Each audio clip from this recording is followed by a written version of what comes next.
This may come as a shock to many of you, so I need you to be sitting down. This is a serious breaking news update. Apparently, Twitter is biased against conservatives.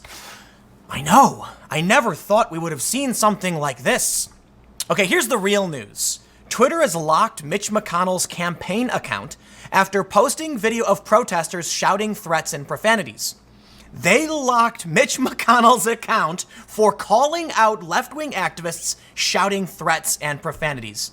Can that be any more clear? Now, perhaps there are some people watching who are not familiar with the greater context around the social media bias story, who are sitting there saying, oh, he posted a video where people were saying threatening things. Of course he's going to get suspended. Of course Twitter's not really biased. Look, let's make one thing clear. Everyone knows you're allowed to call for the complete eradication of Trump and his supporters, at least tacitly. No, I think this is pretty overt. I'm showing a Reza Aslan tweet where he says, Trump and his supporters, yada yada, this evil racist scourge must be eradicated from society. It's still up. This tweet was posted on the 4th, where he's saying the evil racist scourge must be eradicated from society. Reza Aslan's tweet still exists. One of the most powerful senators in the country, if not the, he's the majority leader, had his account locked for calling out threats against him.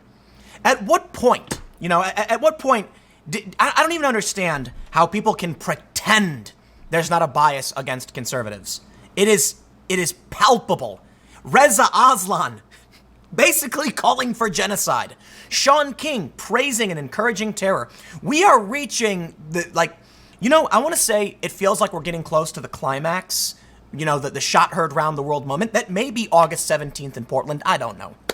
But man, I got to say, when Twitter is allowing this, when Twitter's like, so what? Reza Aslan just wants to eradicate 63 million people, whatever. Mitch McConnell, however, how dare you highlight people are threatening you? It seems like talk is over, and that's what's scary. Talk is over. We can beg and plead. Silicon Valley, guys, you gotta enforce equal rules or something. At least equal rules. Now, in the long run, what we're really saying is let people have their free speech, just don't incite violence. Twitter then says, oh, we're gonna make sure we ban all violence, but they leave up Sean King and Reza Aslan, two of the most notorious, inciters of violence I've ever seen. So it's not even about enforcing their rules fairly. It's about Twitter just straight up not enforcing their rules. Now, of course, the left says the same thing about the right. The difference is Reza Aslan saying eradicate Trump supporters, or at least implying it very heavily, and Sean King calling for overt acts of terror are very different from someone saying border crossings are an invasion. Look, I don't like the hyperbole either, but it's a big difference between someone complaining about a thing and the left saying, but it's going to incite people because he's complaining about it, and someone literally being like, hey guys, go do this. And Twitter is so inverted, it's insane. Let's read this story. Before we get started, make sure you head over to timcast.com/donate if you'd like to support my work. There's a PayPal option, a crypto option, a physical address, but of course the best thing you can do, just share this video because we're quite literally talking about how these big tech companies are biased against anybody who doesn't espouse the, calls for genocide, I guess. Wow, what a world we live in. Let's read. Twitter locks McConnell campaign account. We read that. They say a Twitter spokesperson told The Hill that the Team Mitch account was locked because a tweet violated our violent threats policy, specifically threats involving physical safety. McConnell campaign manager Kevin Golden told The Hill that the account was locked Wednesday morning for posting the video of real-world violent threats made against Mitch McConnell. The McConnell campaign on Tuesday shared a video featuring protesters demonstrating outside the Kentucky senator's home. The video included Black Lives Matter Louisville leader Chanel Helm repeatedly cursing and stating that she wished the GOP leader had broken his little raggedy wrinkled-ass neck instead of injuring his shoulder last weekend when he fell because he's got a polio-related disability. Helm later said, just stabbed the mother effer in the heart after a man made a reference to a voodoo doll. The comment quickly went viral on social media. McConnell was believed to be at home recovering. His office said Sunday that the senator fractured his shoulder after tripping at his home on his patio, and he's 77. This is a problem with the speech police in America today, Golden said in response to the account suspension. Twitter will allow the words of Massacre Mitch to trend nationally on their platform, but locks our account for posting actual threats against us. We appealed and Twitter stood by their decision, saying our account will remain locked until we delete the video. An aide to the McConnell campaign said the account was still locked as of Wednesday evening, and that Twitter had said it would remain that way until the post was deleted. The aide added that Twitter had taken the video down, but the campaign was still being asked to delete the tweet officially. Twitter guidelines say that users may not post content on the platform featuring violent threats, regardless of context. The company also says that any glorification of violence violates its policies. That's not true, okay? Whatever Twitter is claiming its policies to be, we know it's not true. Listen, show me a verified conservative personality calling for the eradication of any group of people. This is you know what, man? I have never been a conservative. You all know this. But I have been a rational person all my life, and I do research and I read. And this is the truth. Granted, this is one incident.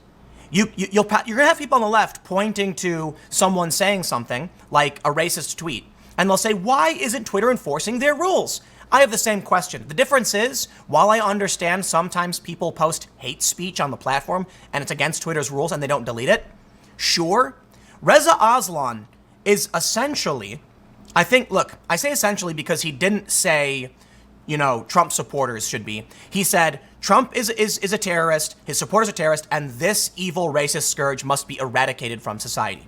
It's clever wording to where, if you're trying to be fair, he can always go, I didn't say, I was referring to racism. Oh, but the subject of the tweet is Trump and his supporters, and he said it was an evil racist scourge. So he's not talking about getting rid of racism. He's talking about Trump and his supporters, and then says they need to be eradicated. That's fine. Sean King saying, hey, everybody, go do this. We need more of this. Someone does it, and then he says, what a hero, what a martyr. And I think Twitter only made him delete the one tweet. How is he not permanently banned, period? Because, I don't know, I think Twitter harbors sympathy for these ideas. Like, at this point, it has become so egregious. It is indefensible. Okay, left. You want to complain that Twitter won't ban, racists? Because, a lot of these activists are saying ban the person who is racist, not what they say, right? So they're upset that there are white nationalists on Twitter because the white nationalists are playing by the rules while still being white nationalists.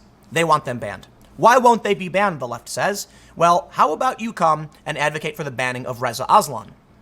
So long as we can see someone like Reza, so long as we can see these other people on the far left, mainstream verified personalities calling for and inciting acts of terror and violence, there is no argument. Any sane, rational human presented with the news will tell you this to be the case. And I read everything, okay? Of course, everything is being hyperbolic. I read left, right, far right, top down, religious. I read all of these different sources. I use centrist sources specifically to address these issues. I show you the actual tweets. I can say that is beyond a reasonable doubt. If you are someone who actually reads news from various sources, you will know what's actually happening and say straight up, Twitter is favoring calls for violence from the left, or at least letting them happen, while banning U.S. politicians for calling out the threats. You want to argue that McConnell shouldn't have tweeted this? I'm all ears. You say it's against the policies? Okay, I agree, 100%. How is Reza Aslan still on the platform? How has he not received a permanent ban? They banned Milo Yiannopoulos for being mean. Milo was mean. He was making fun of someone. That's it. He was mean. He said mean things. Reza Aslan says that Trump and his supporters should be eradicated. That is, I don't even know. Look, man, the talk is over, and this is why I've been saying, for the past couple of years, civil war. Here's the thing that people don't seem to understand about this, about civil war. People have this idea of the first American Civil War, which was state to state. It was the Union versus the Confederacy. It was a fracturing of different states forming different unions, essentially. Several states in the South formed a confederacy in opposition to the U.S., and it wasn't necessarily a civil war. The Confederacy wasn't fighting for control of the Union. It was a fracturing of the Union. So people think that, and they think that's what civil war really is. But when you look at all of the other civil wars, and not all of them, but there are many others, you actually have regional conflict, not North versus South. You have pockets, cities versus urban. Then you have certain ideologies taking space and slowly taking that territory, and eventually it becomes larger territories versus larger territories. I think we're getting to the point where talk is over. The left doesn't care. No one is listening. Reza Aslan is calling for overt eradication. Meanwhile, the center and the right are saying everyone chill. Tucker Carlson, criticize him all day and night, begged for people to calm down on his show for the sake of the nation. They don't care. AOC put out a fake tweet, a fake quote. Did she investigate? Of course she didn't. I believe anybody who does their research and actually reads the news will end up thinking the left has gone insane. If you just read headlines, you are swimming in fake news. I go through this all day, every day. It wasn't always this way, but it's getting worse every day. A lot of people like to act like red pilling is happening and more people are being red pilled. No.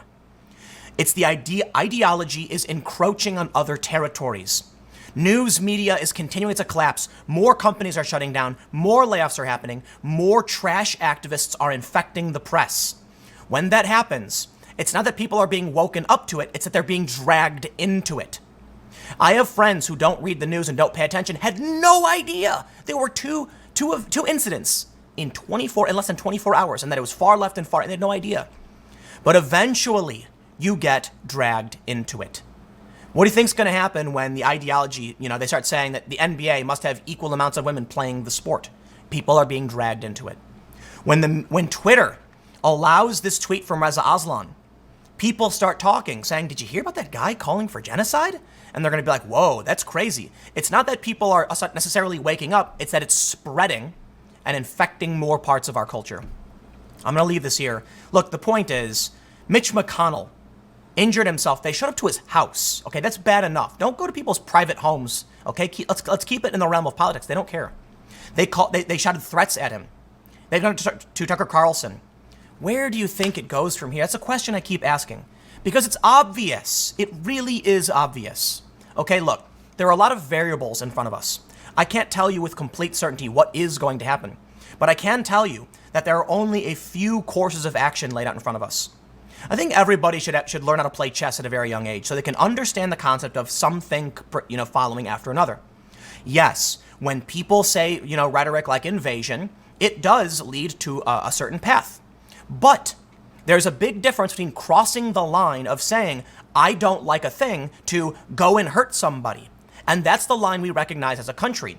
Yes, rhetoric can lead to radicalizing people, but we recognize there's still a line and we will shut you down when you cross it. Except the left. They don't know where that line is. They've crossed it and it's getting worse. Everybody knows the fringe far right has crossed the line and everybody's calling them out. Reza Aslan, though, just conservatives in the center. The left doesn't care. They let it go. Twitter won't ban him.